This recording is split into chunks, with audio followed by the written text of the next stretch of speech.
कधी असा विचार केलाय का की कदाचित तुम्ही आनंद शोधतच नाही आहात, तर नकळत त्याच्यापासून दूर पळत आहात?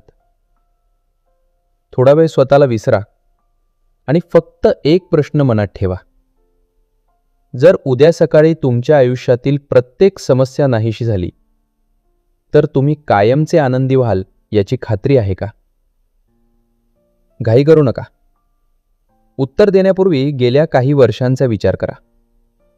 एक एक करून तुम्ही कितीतरी गोष्टी मिळवल्या. एखादं ध्येय पूर्ण झालं, नवीन नोकरी मिळाली, पैसे वाढले, घर घेतलं, लोकांनी कौतुक केलं, कदाचित प्रेमही मिळालं. पण तो आनंद किती दिवस टिकला? काही दिवस, काही आठवडे, की काही क्षण? आणि मग मनाने पुन्हा कुजबुजायला सुरुवात केली. आता पुढचं काय? कधी लक्ष दिलत? आपलं मन एखाद्या रेल्वे स्टेशनवरील वेटिंग बोर्ड सारखं असतं. एक गाडी आली की आपण दुसऱ्या गाडीची वाट पाहायला लागतो. एक इच्छा पूर्ण झाली की दुसरी तयार असते. एक ध्येय गाठलं की पुढचं आपल्याला हाक मारत असतं. मग प्रश्न असा आहे, आपण आयुष्य जगतोय की सतत पुढच्या स्थानकाची वाट पाहतोय? आता आणखीन एक चित्र डोळ्यांसमोर आणा. एक माणूस, त्याच्याकडे चांगलं घर आहे, आर्थिक स्थैर्य आहे, कुटुंब आहे, लोकांचा आदर आहे. बाहेरून पाहिलं तर त्याच्याकडे काहीच कमी नाही. पण रात्री सगळे झोपल्यानंतर तो शांतपणे छताकडे पाहत स्वतःलाच विचारतो, माझ्याकडे सगळं असूनही आतून इतकं रिकामं का वाटतं? आता दुसरं चित्र. एका व्यक्तीनं आयुष्यात खूप काही गमावलं. घर, देश, आपली माणसं, सुरक्षितता. तरीही त्याच्या चेहऱ्यावर एक विलक्षण शांत हास्य आहे. ते बनावट नाही, ते दिखावा नाही, ते परिस्थितीवर अवलंबून नाही. मग हे कसं शक्य आहे?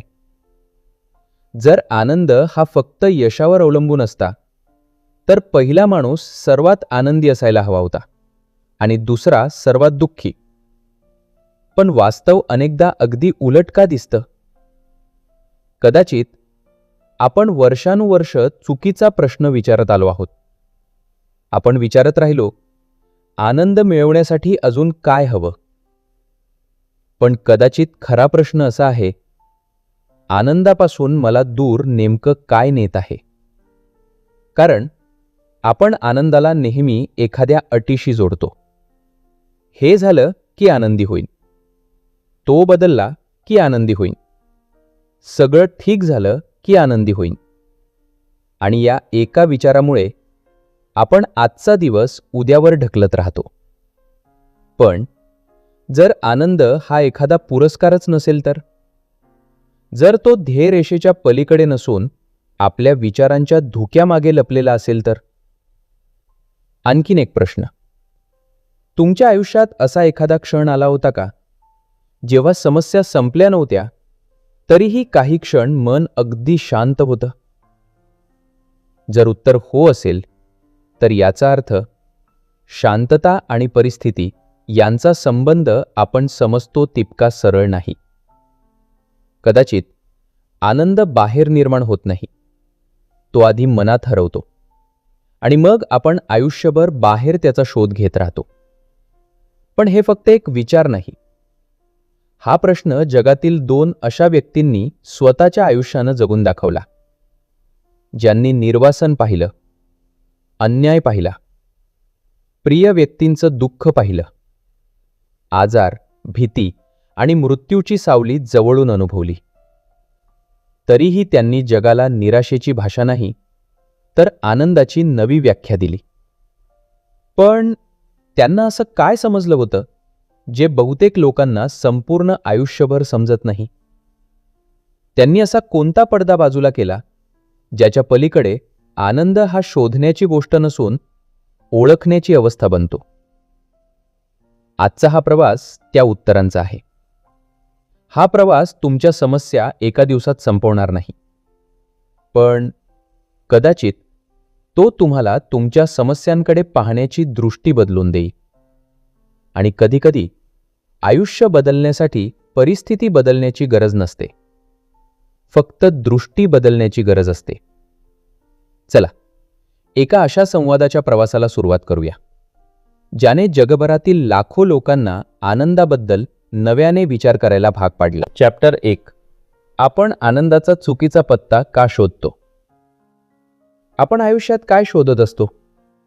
पैसा, यश, प्रेम, मानसन्मान की आनंद? पहिल्या नजरेला उत्तर खूप सोपं वाटतं, पण जर आपण थोडं खोल विचार केला तर लक्षात येतं की आपण या गोष्टी शोधत नाही, आपण त्या गोष्टींमुळे मिळणारी भावना शोधत असतो. एखादं ध्येय पूर्ण झालं की आपण म्हणतो, आता मी आनंदी आहे. पण काही दिवसांनी तोच आनंद कमी का होतो? नवीन फोन घेतल्यावर पहिल्या दिवशी जो उत्साह असतो तो काही महिन्यांनी का नाहीसा होतो? मोठी पदोन्नती मिळाल्यावर मन भरून येतं, पण थोड्याच काळात ती गोष्टही रोजच्या आयुष्याचा भाग बनते. असं का होतं? कारण आपल्या मेंदूमध्ये एक विलक्षण सवय आहे. तो प्रत्येक नवीन गोष्टीची सवय करून घेतो. मानसशास्त्रात याला हेडोनिक ॲडॅप्टेशन म्हणतात. सोप्या भाषेत सांगायचं तर, जे काल आपल्यासाठी स्वप्न होतं ते आज सवय बनतं. आणि मग मन पुन्हा म्हणतं, आता पुढचं काय? म्हणूनच अनेक लोक आयुष्यभर धावत राहतात. ध्येय बदलतात, शहरं बदलतात, नोकऱ्या बदलतात, नाती बदलतात, पण मनातला रिकामेपणा मात्र तसाच राहतो. कारण समस्या बाहेर नसते, शोधण्याची दिशा चुकीची असते. कल्पना करा, एक छायाचित्रकार अनेक दिवस तक्रार करत असतो की त्याचे फोटो धूसर येतात. तो नवीन जागा शोधतो, नवीन प्रकाश शोधतो, नवीन कॅमेरा विकत घेतो, पण फोटो बदलत नाहीत. शेवटी त्याला लक्षात येतं, समस्या बाहेरच्या दृश्यात नव्हती, समस्या कॅमेऱ्याच्या लेन्सवर साचलेल्या धुळीत होती. आपलं मनही असंच असतं. जग बदलण्यापेक्षा मनावर साचलेली तुलना, भीती, अपेक्षा आणि असंतोषाची धूळ न साफ करणं अधिक महत्त्वाचं असतं. कारण दृष्टी बदलली की अनुभव बदलतो. याच ठिकाणी आपण एक मोठी चूक करतो. आपण प्लेजर आणि जॉय यांना एकच समजतो, पण त्या दोन वेगळ्या गोष्टी आहेत. प्लेजर म्हणजे एखाद्या घटनेतून मिळणारा तात्पुरता आनंद, तर जॉय म्हणजे परिस्थिती बदलली तरी न ढळणारी अंतर्मनाची स्थिरता. प्लेजर बाहेरून मिळतो, जॉय आतून जन्माला येतो. प्लेजरला कारण लागतं, जॉयला जाणीव लागते. यामुळेच काही लोकांकडे सर्व सुविधा असूनही अस्वस्थता असते आणि काही लोक अत्यंत साध्या जीवनातही शांत असतात. यामागे आणखी एक मानसशास्त्रीय कारण आहे. आपला मेंदू सुरक्षित राहण्यासाठी तयार झाला आहे, आनंदी राहण्यासाठी नाही. म्हणूनच तो चांगल्या गोष्टींपेक्षा धोक्यांकडे जास्त लक्ष देतो. यालाच नेगेटिव्हिटी बायस म्हणतात. दिवसभरात 10 लोकांनी तुमचं कौतुक केलं आणि एका व्यक्तीने टीका केली, तर रात्री झोपताना तुमच्या मनात कोणाची आठवण जास्त राहते? बहुतेक वेळा त्या एका टीकेची. कारण मेंदूचा प्राचीन भाग सतत विचारतो, धोका कुठे आहे? म्हणून आनंदाचे क्षण लवकर विसरले जातात आणि दुःखद क्षण जास्त काळ टिकतात. यात आणखी एक सापळा आहे, कंपॅरिझन ट्रॅप. आज अनेक लोक स्वतःचं आयुष्य जगण्यापेक्षा इतरांच्या आयुष्याशी तुलना करण्यात जास्त वेळ घालवतात. आपल्याकडे काय आहे यापेक्षा दुसऱ्याकडे काय आहे यावर आपलं लक्ष केंद्रित होतं. आणि ज्या क्षणी तुलना सुरू होते त्या क्षणी समाधान मागे राहतं. यामध्ये अहंकाराचीही भूमिका असते. अहंकाराला नेहमी स्वतःची ओळख बाहेरच्या गोष्टींमध्ये शोधायची असते. लोक मला काय म्हणतात? माझं स्थान काय आहे? माझी प्रतिमा कशी दिसते? हळूहळू आपण स्वतःला जगाच्या टाळ्यांवर अवलंबून बनवतो. पण बाहेरचं कौतुक कायमचं नसतं. म्हणून आतली शांतताही डळमळीत राहते. आजच्या जगात सोशल व्हॅलिडेशन ही एक नवीन सवय बनली आहे. लोकांना आनंदापेक्षा मान्यता जास्त हवी असते. क्षणभर विचार करा, तुम्ही शेवटचं कधी एखादी गोष्ट फक्त स्वतःसाठी केली होती? लोकांना दाखवण्यासाठी नाही, कोणाचं कौतुक मिळावं म्हणून नाही, तर फक्त ती गोष्ट करताना मन शांत होतं म्हणून? कदाचित उत्तर शोधायला वेळ लागेल. याच ठिकाणी एका विलक्षण व्यक्तीचा प्रवास सुरू होतो. एक अशी व्यक्ती ज्यांनी स्वतःचा देश गमावला, निर्वासन स्वीकारलं, पण मनातील शांतता गमावली नाही. त्यांच्याकडे सत्ता नव्हती, पण स्थैर्य होतं. सुरक्षितता नव्हती, पण आशा होती. आणि म्हणून त्यांनी जगाला एक वेगळाच प्रश्न विचारायला शिकवला. आनंद मिळवण्यासाठी अजून काय हवं? हा प्रश्न चुकीचा आहे. खरा प्रश्न असा आहे, माझ्या मनाला शांत होण्यापासून नेमकं काय अडवत आहे? कदाचित आनंद हा बाहेर सापडणारा खजिना नाही, तो आधीपासूनच आपल्या अनुभवात असतो. फरक इतकाच, आपलं लक्ष सतत दुसरीकडे वळलेलं असतं. पण इथेच एक आणखी मोठा प्रश्न उभा राहतो. जर आनंद आपल्या आतच असेल, तर आयुष्यातील दुःख, भीती, नुकसान आणि वेदना आपल्याला इतकं खोलवर का हादरवतात? याच प्रश्नाचं उत्तर आपल्या पुढच्या अध्यायात उलगडू लागेल. चॅप्टर 2. दुःख हे शत्रू नाही, ते आनंदाचा पहिला शिक्षक आहे. आपण आयुष्यात कोणत्या एका गोष्टीपासून सर्वात जास्त पळतो? अपयशापासून? टीकेपासून? एकटेपणापासून? नाही, आपण सर्वात जास्त पळतो ते दुःखापासून. कारण लहानपणापासून आपल्याला एकच गोष्ट शिकवली गेली, दुःख म्हणजे काहीतरी चुकीचं. रडू नको, मजबूत बन, विसरून जा, पुढे जा. पण कधी असा विचार केलाय का, जर दुःख इतकं चुकीचं असतं तर ते प्रत्येकाच्या आयुष्यात काय येतं? श्रीमंत असो किंवा गरीब, यशस्वी असो किंवा सामान्य, प्रत्येकाच्या आयुष्यात वेदना येतात. म्हणजेच दुःख ही चूक नाही, ते जीवनाचा एक भाग आहे. इथेच या पुस्तकातील एक अत्यंत महत्त्वाचा विचार समोर येतो. वेदना आणि दुःख या एकाच गोष्टी नाहीत. वेदना म्हणजे घटना, दुःख म्हणजे त्या घटनेला आपण दिलेला मानसिक प्रतिसाद. समजा तुमच्या हातात एक जुना फोटो आहे. त्या फोटोत अशी व्यक्ती आहे जी आज तुमच्यासोबत नाही. फोटो पाहताना डोळ्यात पाणी येणं स्वाभाविक आहे. ही वेदना आहे. पण जर तुम्ही वर्षानुवर्ष स्वतःलाच एकच वाक्य सांगत राहिलात, हे माझ्याच बाबतीत का घडलं? मी कधीच यातून बाहेर पडू शकत नाही, तर ती वेदना हळूहळू मानसिक दुःखात बदलते. घटना एकदाच घडते, पण मन ती पुन्हा पुन्हा जगत राहतं. आणि इथेच दुसरी चूक सुरू होते. आपण दुःखाशी लढायला लागतो. आपण म्हणतो, हे घडायला नको होतं, हे मी स्वीकारणार नाही, हे बदललंच पाहिजे. आणि जितका आपण प्रतिकार करतो, तितकाच मनाचा थकवा वाढतो. जणू एखाद्या दाराला आतून ढकलत राहायचं जे आधीच उघडं आहे. ऊर्जा खर्च होते, पण दिशा बदलत नाही. यालाच मानसशास्त्रात रेझिस्टन्स क्रिएट्स सफरिंग असं म्हटलं जातं. घटना नाही, तर त्या घटनेविरुद्धचा सततचा संघर्ष आपल्याला जास्त थकवतो. म्हणूनच स्वीकार म्हणजे हार मानणं नाही. स्वीकार म्हणजे वास्तवाशी भांडण थांबवणं. आणि वास्तवाशी भांडण थांबलं की मनात बदलासाठी जागा निर्माण होते. याच विचाराचं जिवंत उदाहरण म्हणजे दलाई लामा.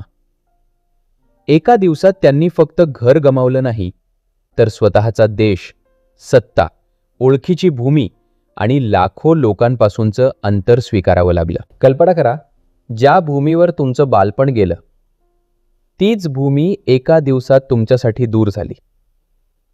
अनेक जण अशा प्रसंगानंतर आयुष्यभर कटुतेत जडली असते.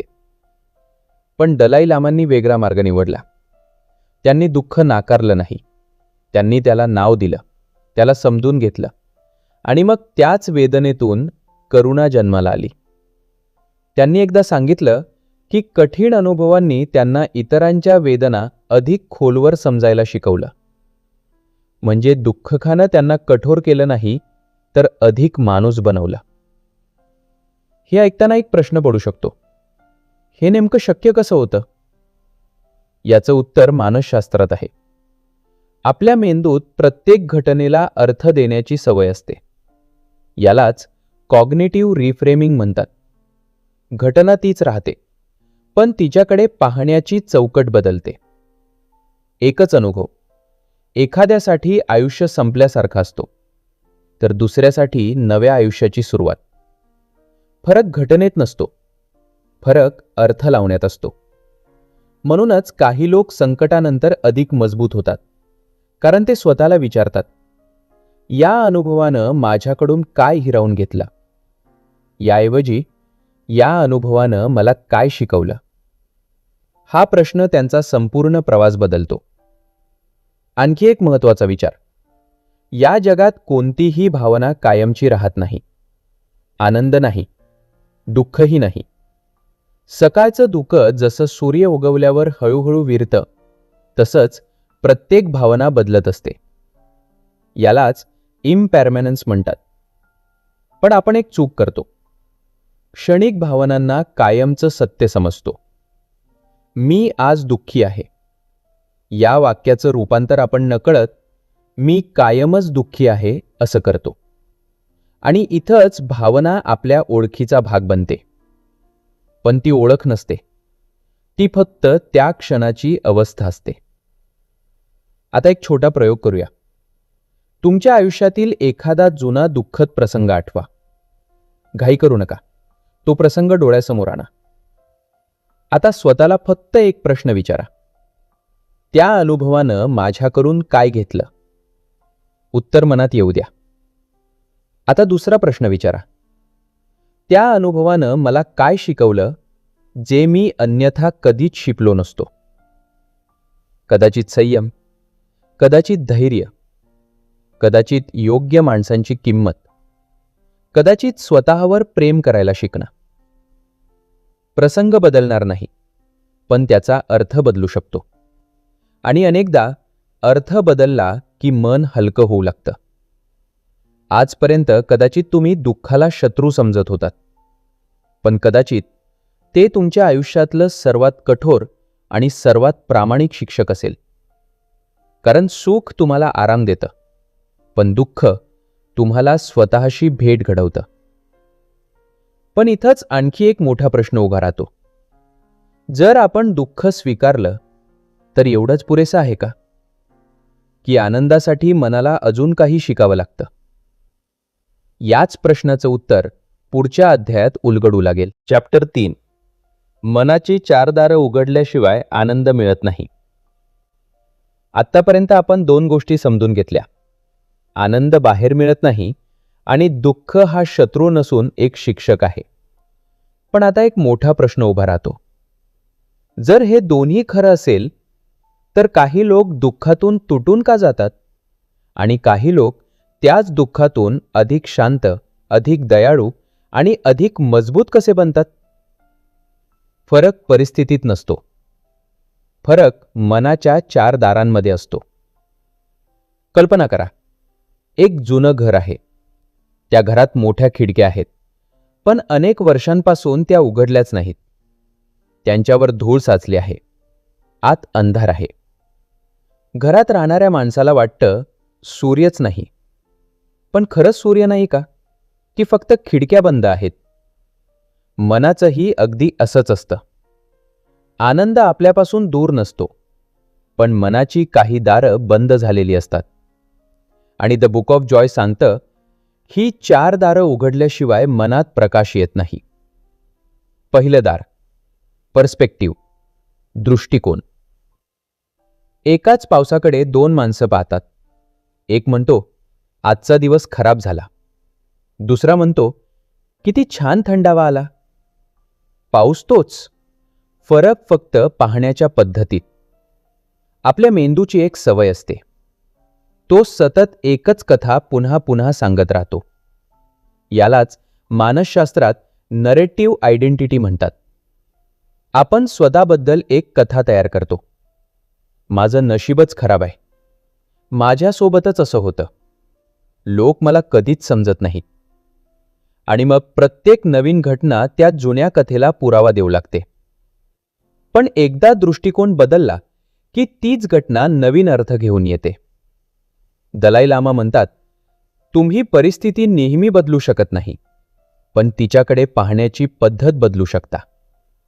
आणि अनेकदा इतकंच पुरेसं असतं. दुसरं दार, एक्सेप्टन्स, स्वीकार. स्वीकार म्हणजे हार नाही. स्वीकार म्हणजे वास्तवाला वास्तव म्हणून पाहण्याची तयारी. आपण अनेकदा वर्तमानाशी भांडत राहतो. हे असं व्हायला नको होतं, हे माझ्यासोबतच का झालं? या प्रश्नांची उत्तरं अनेकदा मिळत नाहीत, पण त्यांच्याशी लढण्यात आपली ऊर्जा संपते. दलाई लामा एकदा म्हणाले होते, जर एखादी समस्या सोडवता येत असेल तर चिंता करण्याची गरज नाही, आणि जर ती सोडवता येत नसेल तरी चिंता करून काही बदलणार नाही. हे वाक्य ऐकायला सोपं आहे, पण जगायला खूप कठीण. कारण स्वीकार हा निर्णय नसतो, तो सराव असतो.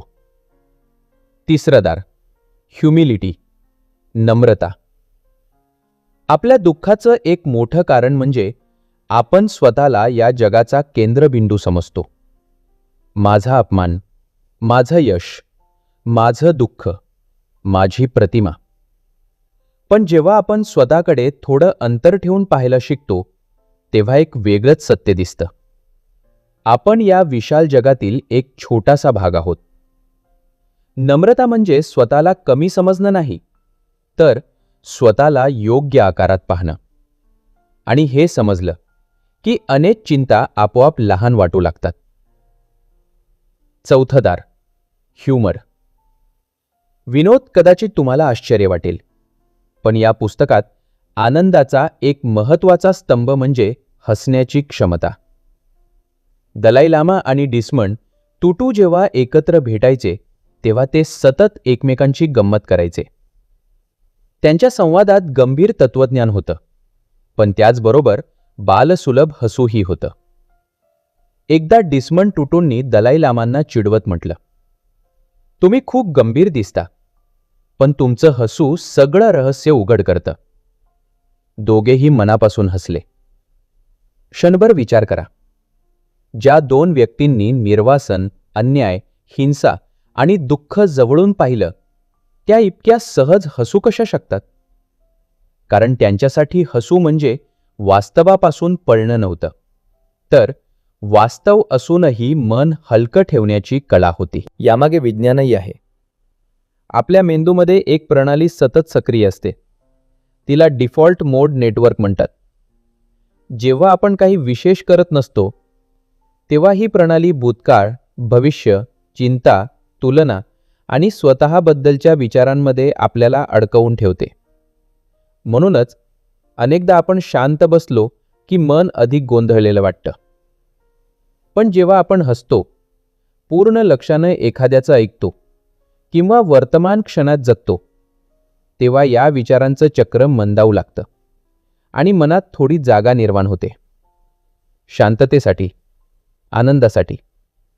म्हणूनच आनंद म्हणजे नवीन काही मिळवणं नाही, तो मनावरील धूळ हलकेच बाजूला करणं आहे. पुन्हा त्या खिडकीची कल्पना करा. धुळीने झापलेली खिडकी, आत अंधार. माणूस म्हणतो, सूर्यच नाही, पण खिडकी स्वच्छ करताच प्रकाश आत येतो. सूर्य नवीन उगवत नाही, तो आधीपासूनच तिथे असतो.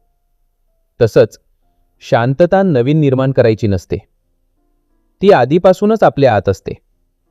फक्त दृष्टिकोन, अस्वीकार, अहंकार आणि ताण यांच्या धुळीमुळे ती दिसेनाशी होते.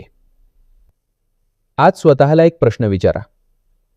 या 4 दारांपैकी माझ्या आयुष्यात सध्या कोणतं दार सर्वात जास्त बंद आहे?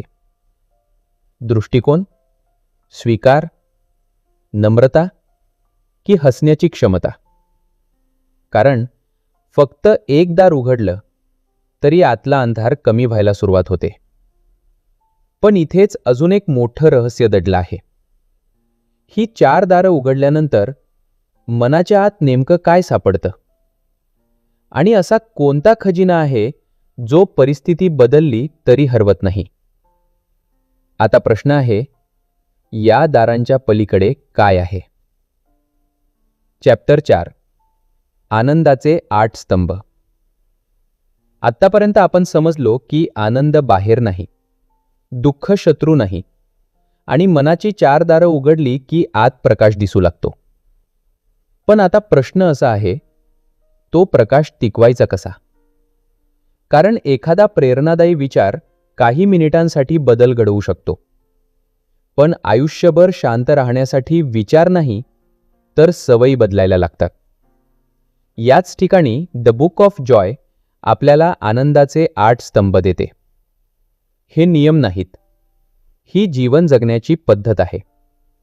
आणि आश्चर्याची गोष्ट म्हणजे हे 8ही स्तंभ वेगळे नसून एका साखरेच्या कड्यांसारखे एकमेकांशी जोडलेले आहेत. पहिला स्तंभ आहे पर्स्पेक्टिव्ह, दृष्टिकोन. दलाई लामा अनेकदा म्हणतात की जर तुम्ही फक्त स्वतःच्या दुःखाकडे पाहत राहिलात तर ते जगातील सर्वात मोठं दुःख वाटेल. पण जेव्हा तुम्ही इतरांचं आयुष्य समजून घ्यायला सुरुवात करता तेव्हा तुमचा दृष्टिकोन बदलतो. मानसशास्त्र सांगतं की आपला मेंदू नैसर्गिकरित्या समस्यांकडे जास्त लक्ष देतो. म्हणूनच दृष्टिकोन बदलणं म्हणजे वास्तव नाकारणं नाही, तर वास्तवाचं मोठं चित्र पाहणं. आज घरी गेल्यावर फक्त एक गोष्ट करा. दिवसभरात घडलेल्या 3 चांगल्या गोष्टी लिहा. हळूहळू तुमचा मेंदू काय चुकीचं आहे यापेक्षा काय योग्य आहे ते पाहायला शिकेल. दुसरा स्तंभ आहे ह्युमिलिटी, नम्रता. डेसमंड टुटू एकदा म्हणाले होते, जेव्हा तुम्ही स्वतःला खूप मोठं समजता तेव्हा प्रत्येक छोटा धक्का अपमान वाटतो. अहंकार नेहमी तुलना करतो, नम्रता तुलना थांबवते. समजा ऑफिसमध्ये तुमच्या कल्पनेचं कौतुक झालं नाही. अहंकार लगेच म्हणतो, माझी किंमत नाही. पण नम्रता म्हणते, आज नाही, उद्या पुन्हा प्रयत्न करू. हीच मानसिक लवचिकता आपल्याला तुटू देत नाही. आज एक छोटा सराव करा. एखाद्या व्यक्तीचं मनापासून कौतुक करा, पण बदल्यात काहीही अपेक्षा ठेवू नका. तिसरा स्तंभ आहे ह्युमर, विनोदबुद्धी.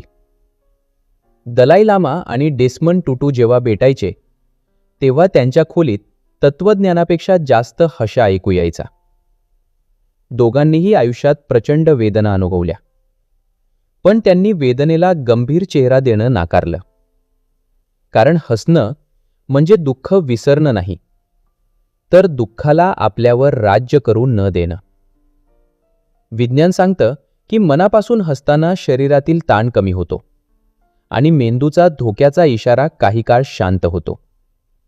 त्यामुळे आज स्वतःवर एकदा हसायला शिका. स्वतःच्या प्रत्येक चुकीला आयुष्याचा शेवट समजू नका. चौथा स्तंभ आहे ॲक्सेप्टन्स, स्वीकार. दलाई लामांना स्वतःचा देश सोडावा लागला. ते आयुष्यभर निर्वासित राहिले. तरी त्यांनी आयुष्यभर एकही दिवस द्वेषाला स्वतःवर राज्य करू दिलं नाही. कारण त्यांनी वास्तवाशी भांडण करण्याऐवजी वास्तव स्वीकारलं. स्वीकार म्हणजे परिस्थिती आवडली असा अर्थ नाही. स्वीकार म्हणजे हे घडलं आहे, आता पुढचं पाऊल काय, असा प्रश्न विचारणं. पुढच्या वेळी एखादी गोष्ट मनासारखी झाली नाही तेव्हा लगेच हे माझ्यासोबतच का असं विचारू नका. त्याऐवजी विचारा, आता मी यातून काय शिकू शकतो. पाचवा स्तंभ आहे फॉरगिव्हनेस, क्षमा. डेसमंड टुटूंनी दक्षिण आफ्रिकेत अशा लोकांना भेटलं ज्यांनी आपल्या कुटुंबियांना गमावलं होतं. तरी त्यांनी सुडाऐवजी क्षमेचा मार्ग निवडण्याचं आवाहन केलं. कारण क्षमा ही दुसऱ्यासाठी दिलेली भेट नसते, ती स्वतःच्या मनाला दिलेली मुक्ती असते. मानसशास्त्र सांगतं की सततचा राग शरीराला पुन्हा पुन्हा ताणाच्या अवस्थेत ठेवतो. म्हणून आज ज्याच्यावर राग आहे त्याच्यासाठी एक वाक्य मनात म्हणा, मी अजून तयार नसलो तरी एक दिवस तुला माफ करण्याच्या दिशेने चालायला तयार आहे. 6वा स्तंभ आहे ग्रॅटिट्यूड, कृतज्ञता. आनंदाचा हा सर्वात सोपा आणि सर्वात प्रभावी सराव आहे. आपला मेंदू जे नाही त्याकडे धावतो. कृतज्ञता त्याला जे आहे त्याची आठवण करून देते. रात्री झोपण्यापूर्वी 3 गोष्टी लिहा. आज कोणत्या गोष्टींसाठी तुम्ही मनापासून आभारी आहात? सुरुवातीला त्या खूप छोट्या असतील. 1 कप गरम चहा, आईचा फोन, शांत झोप. पण हळूहळू तुम्हाला लक्षात येईल की आनंद मोठ्या घटनांमध्ये नाही तर छोट्या क्षणांमध्ये लपलेला असतो. 7वा स्तंभ आहे कंपॅशन, करुणा. दलाई लामा म्हणतात, जेव्हा तुम्ही दुसऱ्याचं दुःख कमी करण्याचा प्रयत्न करता तेव्हा तुमचं स्वतःचं दुःखही हलकं होतं. यामागे विज्ञानही आहे. दुसऱ्यांना मदत करताना आपल्या मेंदूत जोडलेपणाची भावना निर्माण होते. म्हणून आज एखाद्या अनोळखी व्यक्तीशी नम्रतेने बोला. कोणाचं मनापासून ऐका किंवा कोणाला मदतीचा छोटासा हात द्या. कदाचित त्यापेक्षा जास्त फायदा तुमच्याच मनाला होईल. आणि 8वा, शेवटचा स्तंभ आहे जनरॉसिटी, उदारता. उदारता म्हणजे फक्त पैसे देणं नाही, वेळ देणं, लक्ष देणं, प्रोत्साहन देणं, क्षणभर कोणाचं मन ऐकून घेणं, ही सुद्धा उदारताच आहे. डिसमंड टुटू म्हणायचे, आपण या जगात फक्त स्वतःसाठी आलो नाही. जेव्हा आपण देतो तेव्हा आपल्या मनाला जाणवतं की आपल्याकडे देण्यासारखं काहीतरी आहे. आणि ही भावना कमतरतेची नाही तर समृद्धीची असते.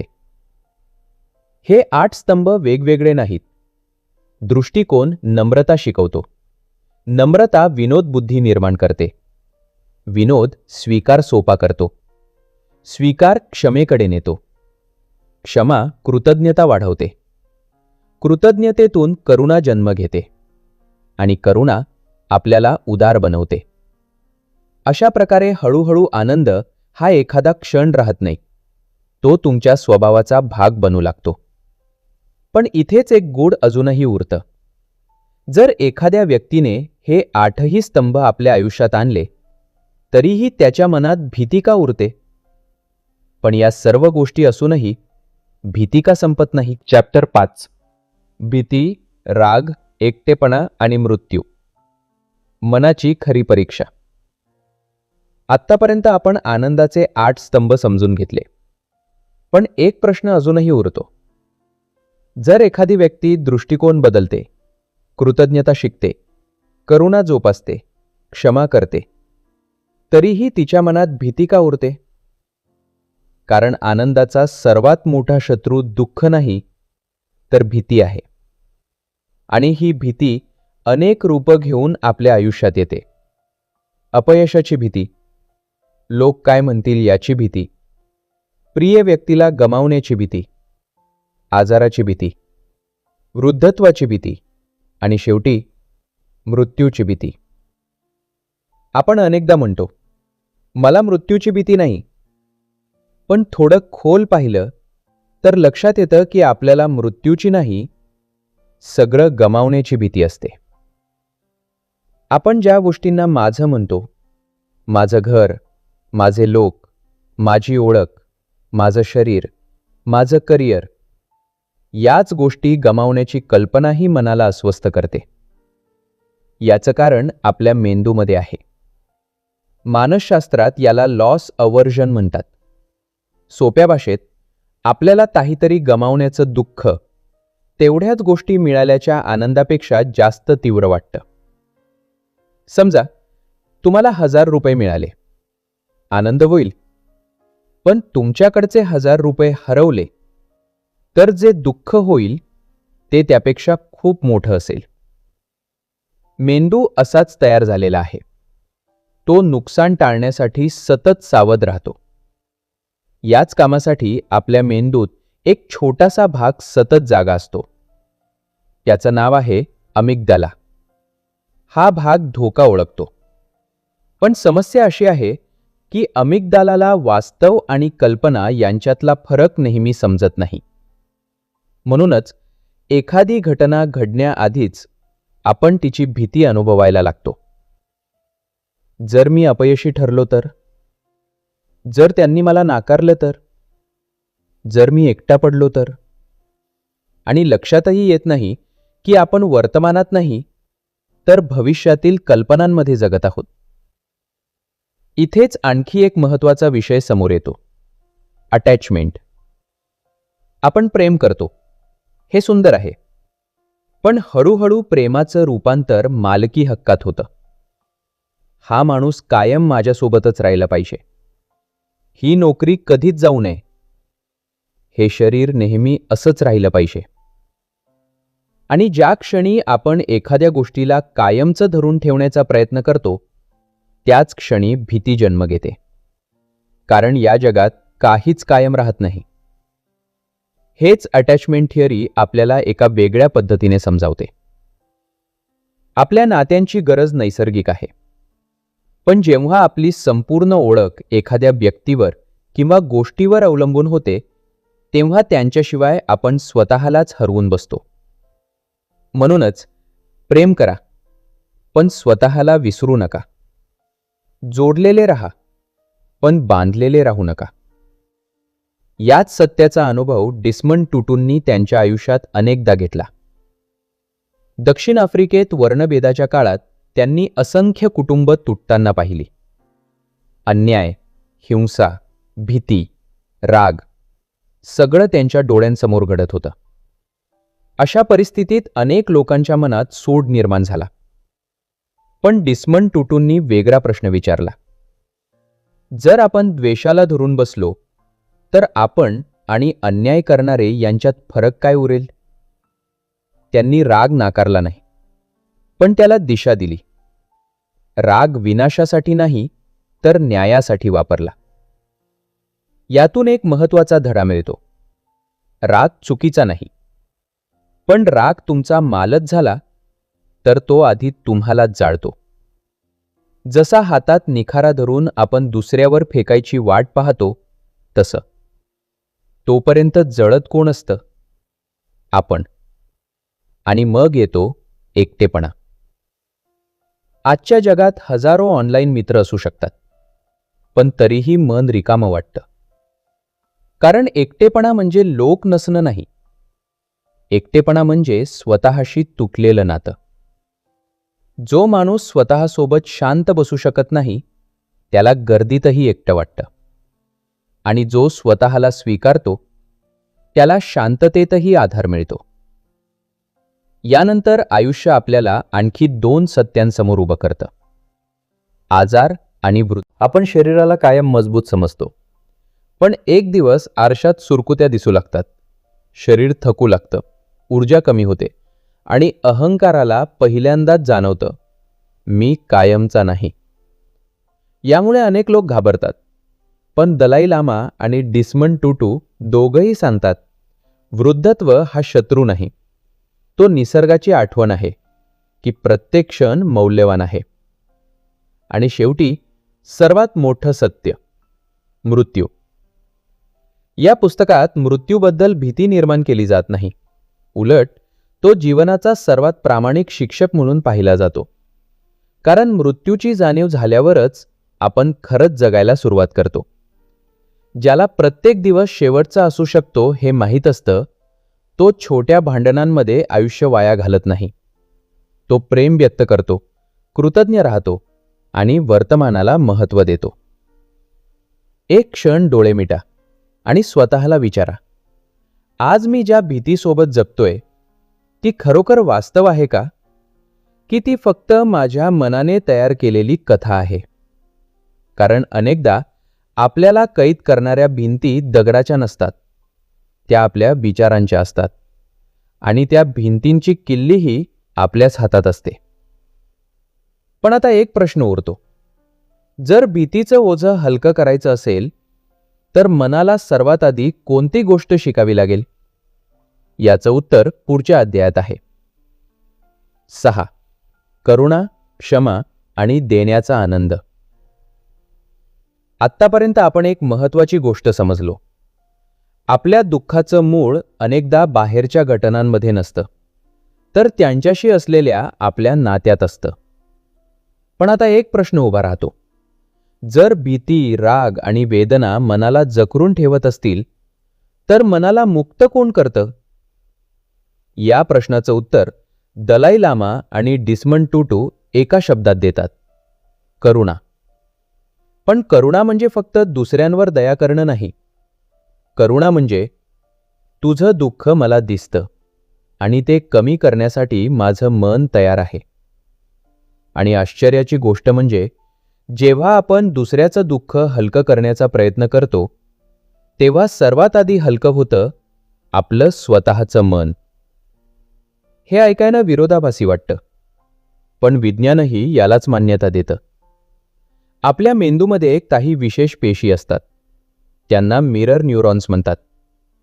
कोणी मनापासून हसताना आपणही नकळत हसतो.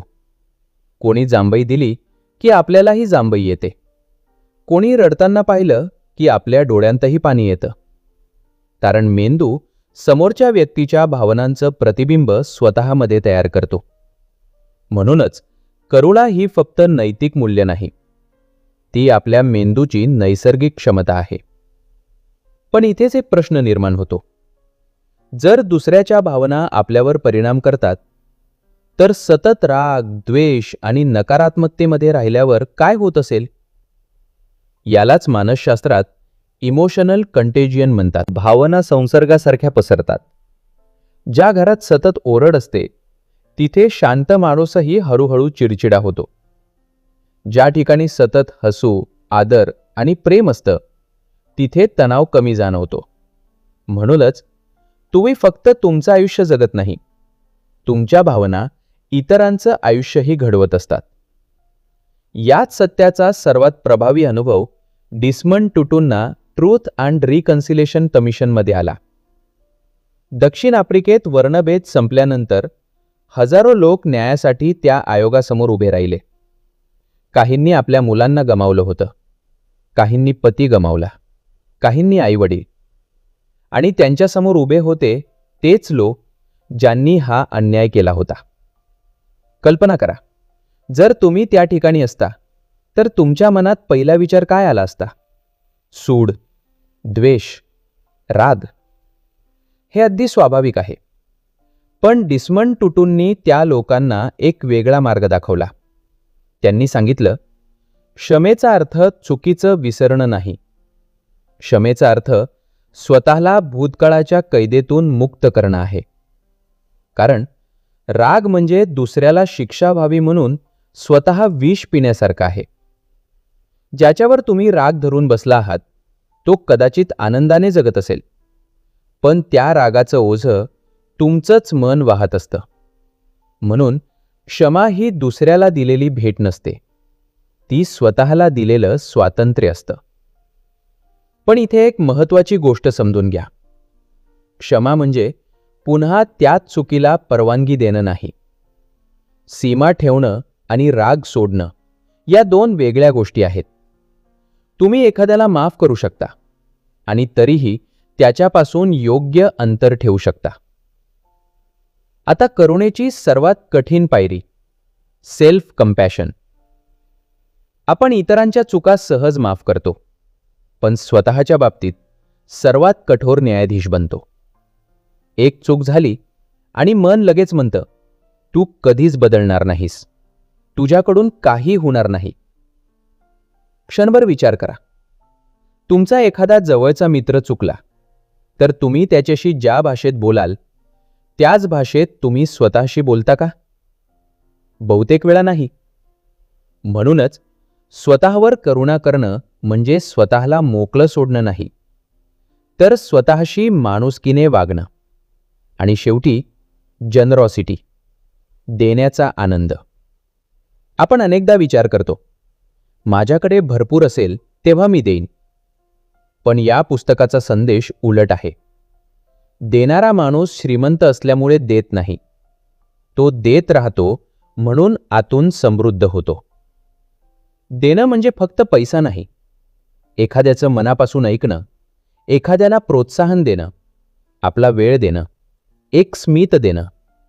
कधीकधी योग्य वेळी बोललेलं एक वाक्यही एखाद्याचं आयुष्य बदलू शकतं.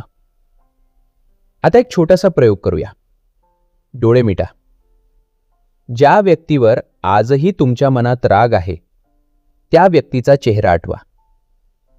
राग दाबू नका, तो आहे तसा स्वीकारा. आणि आता मनात फक्त एक वाक्य म्हणा. आज मी तुला पूर्णपणे माफ करू शकेनच असं नाही, पण त्या दिशेने एक छोटं पाऊल टाकायला तयार आहे. बस एवढंच. कारण क्षमा हा एका दिवसाचा निर्णय नसतो, तो मनाचा प्रवास असतो. आज कदाचित तुम्हाला लगेच हलकं वाटणार नाही, पण प्रत्येक वेळी तुम्ही रागाऐवजी करुणा निवडता तेव्हा तुमच्या मनात एक नवी जागा तयार होते, जिथे भीती कमी होते, शांतता वाढते आणि आनंदाला राहण्यासाठी घर मिळतं. पण आता एक शेवटचा प्रश्न उरतो. हे सगळं फक्त सुंदर विचार आहेत की खरंच करुणा, कृतज्ञता, क्षमा आणि सजगता यामुळे आपल्या मेंदूमध्येही बदल घडू शकतो? याच आश्चर्यकारक उत्तराकडे आपण पुढच्या अध्यायात जाणार आहोत. चॅप्टर 7, विज्ञान सांगतं आनंद मेंदूत कसा घडतो. आतापर्यंतच्या प्रवासात आपण एक गोष्ट पुन्हा पुन्हा पाहिली. आनंद हा बाहेर सापडणारा खजिना नाही, तो मनाने घडवलेला अनुभव आहे. पण आता एक महत्त्वाचा प्रश्न उरतो. हे सगळं फक्त आध्यात्मिक विचार आहेत की विज्ञानही हेच सांगतं? जर करुणा, कृतज्ञता, स्वीकार आणि सजगता इतके प्रभावी असतील तर त्याचा पुरावा आपल्या मेंदूत दिसतो का? उत्तर आहे हो. आणि इथूनच द बुक ऑफ जॉय आणखीन आश्चर्यकारक बनतं. कारण हे पुस्तक फक्त आनंदी राहा असं सांगत नाही, तर आनंदी राहण्याची क्षमता विकसित करता येते हे सांगतं. क्षणभर कल्पना करा. समजा तुमच्या घराजवळ एक छोटी पायवाट आहे. पहिल्या दिवशी तिथून कोणी जात नाही, गवत तसंच असतं. दुसऱ्या दिवशी एक माणूस तिथून चालतो, मग तिसऱ्या दिवशी आणखीन 2. महिनाभराने तिथे स्पष्ट रस्ता तयार होतो. आपला मेंदूही असाच काम करतो. ज्या विचारांवर, ज्या भावना आणि ज्या सवयींवर आपण पुन्हा पुन्हा चालतो त्या मेंदूत मजबूत मार्ग बनतात. यालाच न्यूरोप्लास्टिकिटी म्हणतात. सोप्या भाषेत, तुमचा मेंदू दगड नाही, तो मातीसारखा आहे. तुम्ही ज्या सवयीने त्याला आकार देता तो तसाच घडत जातो. म्हणूनच जर तुम्ही रोज तक्रार केली तर तक्रार करणं सहज होतं. रोज तुलना केली तर तुलना सवय बनते. रोज कृतज्ञता व्यक्त केली तर आनंद अनुभवणंही सहज होऊ लागतं. म्हणजे तुम्ही फक्त विचार बदलत नाही, तुम्ही मेंदूची वायरिंग बदलत असता. पण एक प्रश्न, जर मेंदू बदलू शकतो तर मग आपण बदलत का नाही? कारण आपला बहुतेक वेळ ऑटो पायलट मोडमध्ये जातो. उठणं, फोन पाहणं, काम, तणाव, रात्री पुन्हा स्क्रीन आणि दिवस संपतो. याच अवस्थेशी संबंधित आहे डिफॉल्ट मोड नेटवर्क. खूप तांत्रिक शब्द वाटतो, पण अर्थ सोपा आहे. जेव्हा तुम्ही कोणत्याही कामात पूर्ण लक्ष देत नाही तेव्हा मेंदू आपोआप विचारांच्या प्रवाहात वाहत जातो. भूतकाळ, भविष्य, पश्चात्ताप, काळजी, कल्पना, हीच ती अवस्था जिथे ओव्हर थिंकिंग वाढतं. म्हणूनच माइंडफुलनेस म्हणजे विचार थांबवणं नाही, तर विचार सुरू आहेत हे लक्षात येणं आणि त्या क्षणी पुन्हा वर्तमानात परत येणं. आता आणखीन एक साधा पण महत्त्वाचा फरक समजून घेऊया. आपण अनेकदा आनंदाला उत्साह समजतो, पण विज्ञान सांगतं हे दोन्ही वेगळे अनुभव आहेत. जेव्हा नवीन मोबाईल घेतो, मोठं यश मिळतं किंवा सोशल मीडियावर भरपूर लाईक्स मिळतात तेव्हा मेंदूत डोपामिन वाढतं. डोपामिन म्हणजे आणखीन हवं, अजून मिळव अशी भावना निर्माण करणारी प्रणाली. म्हणूनच त्याचा प्रभाव जास्त काळ टिकत नाही. पण जेव्हा आपण शांतपणे कुटुंबासोबत बसतो, मनापासून कृतज्ञता व्यक्त करतो, कुणाला मदत करतो किंवा निसर्गात निवांत चालतो, तेव्हा मेंदूत स्थिर समाधानाशी संबंधित रासायनिक प्रक्रिया सक्रिय होतात. हे अनुभव सेरोटोनिन सारख्या स्थैर्याशी संबंधित प्रणालींशी जोडलेले असतात. म्हणून उत्तेजना आणि शांत आनंद यात फरक आहे. एक क्षणभर चमकतो, दुसरा मनात खोल रुजतो. याच गोष्टीचं सुंदर उदाहरण अनेक संशोधकांनी अभ्यासलेल्या रिचर्ड डेव्हिडसन यांच्या संशोधनात दिसतं. त्यांनी दीर्घकाळ ध्यान करणाऱ्या लोकांच्या मेंदूचा अभ्यास केला. नियमित सजगता आणि करुणेचा सराव करणाऱ्यांमध्ये भावना संतुलित ठेवण्याशी संबंधित मेंदूचे भाग अधिक सक्रिय दिसले. याचा अर्थ असा नाही की त्यांना दुःख होत नाही, तर दुःखातून सावरण्याची क्षमता अधिक मजबूत होते. याच कारणामुळे दलाई लामा नेहमी म्हणतात, मनाचा सराव न केल्यास शांतता ही योगायोग असते, सराव केल्यास ती स्वभाव बनते. आता स्वतःच्या इनर डायलॉगकडे पाहूया. दिवसभरात तुम्ही स्वतःशी किती वेळा बोलता? मी काहीच करू शकत नाही, माझं नशीबच खराब आहे, मी पुरेसा चांगला नाही. हे वाक्य कोणी दुसरा म्हणत नाही, तुमचंच मन म्हणत असतं. हळूहळू ही वाक्य तुमची ओळख बनतात. पण जर रोज थोडासा बदल केला तर, आज मी कालपेक्षा थोडा चांगला होऊ शकतो. ही चूक माझी ओळख नाही, मी शिकतोय. अशी वाक्य मेंदूला नवीन दिशा देतात. लक्षात ठेवा, आपण ज्या आवाजासोबत सर्वाधिक वेळ घालवतो तो म्हणजे स्वतःचा आवाज. म्हणून त्याची गुणवत्ता तुमचं आयुष्य ठरवते. आता एक छोटासा प्रयोग करूया. पुढची 2 मिनिटं काहीही बदलायचा प्रयत्न करू नका. डोळे मिटा. श्वास आत येतोय, बाहेर जातोय. फक्त निरीक्षण करा. एखादा विचार आला त्याच्या मागे जाऊ नका. फक्त मनात म्हणा, हा एक विचार आहे, आणि पुन्हा श्वासाकडे या. बस 2 मिनिटं. इतकासा सरावही हळूहळू मनाला ऑटो पायलटमधून जागं करू लागतो, आणि मग तुम्ही प्रतिक्रिया देण्याऐवजी निवड करू लागता. याच क्षणी सवयी बदलायला सुरुवात होते, आणि जेव्हा सवयी बदलतात तेव्हा आयुष्य बदलतं. आता या पुस्तकाचा शेवटचा आणि सर्वात महत्त्वाचा प्रश्न तुमच्यासमोर उभा आहे. तुम्हाला आता माहिती आहे, आनंद बाहेर नाही, दुःख शत्रू नाही, भीतीवर मात करता येते, करुणा मनाला बदलते, आणि विज्ञान सांगतं की मेंदूही बदलू शकतो. पण हे सगळं माहिती असणं पुरेसं आहे का? की उद्या सकाळपासून खरंच एक वेगळं आयुष्य जगण्यासाठी तुम्ही कोणतं पहिलं पाऊल उचलणार आहात? याच प्रश्नाचं उत्तर या प्रवासाच्या शेवटच्या अध्यायात मिळेल.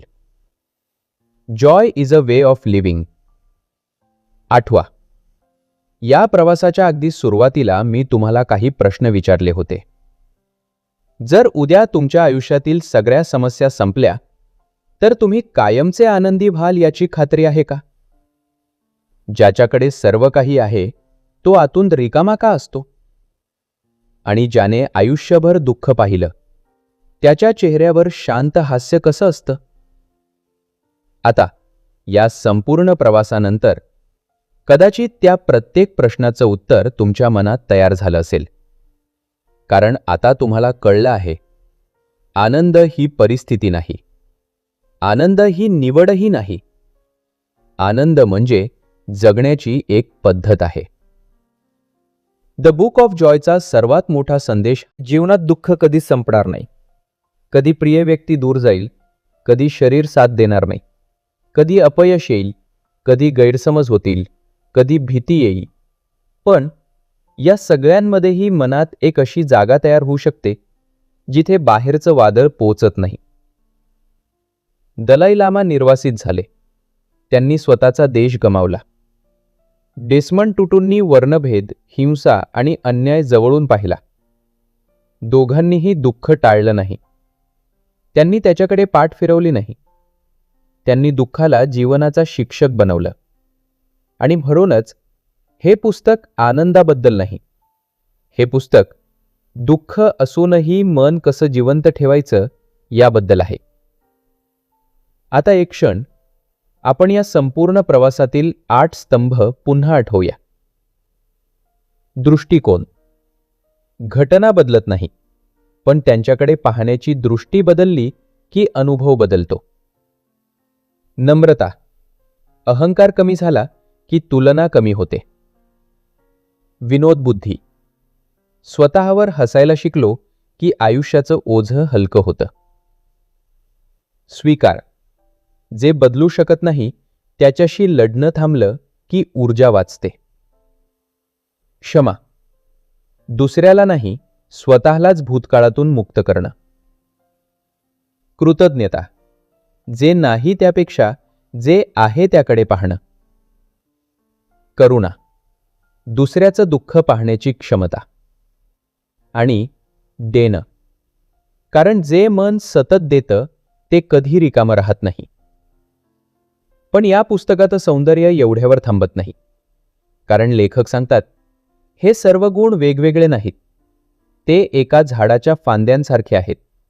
मूळ एकच आहे, जागरूकता. ज्या क्षणी तुम्ही जागे होता त्या क्षणी तुलना कमी होते, भीती कमी होते, राग वितळतो, करुणा वाढते आणि आनंद नैसर्गिकपणे उमलू लागतो. म्हणून आजपासून मोठे संकल्प करू नका. फक्त 5 छोट्या सवयी निवडा. सकाळी उठल्यावर 3 गोष्टींसाठी कृतज्ञ राहा. दिवसातून एकदा कोणाचं तरी मनापासून ऐका. 2 मिनिटं शांत बसून श्वासाकडे लक्ष द्या. दररोज स्वतःशी एक प्रेमळ वाक्य बोला. आणि रात्री झोपण्यापूर्वी स्वतःला विचारा, आज मी आनंद शोधत होतो की आनंद जगत होतो?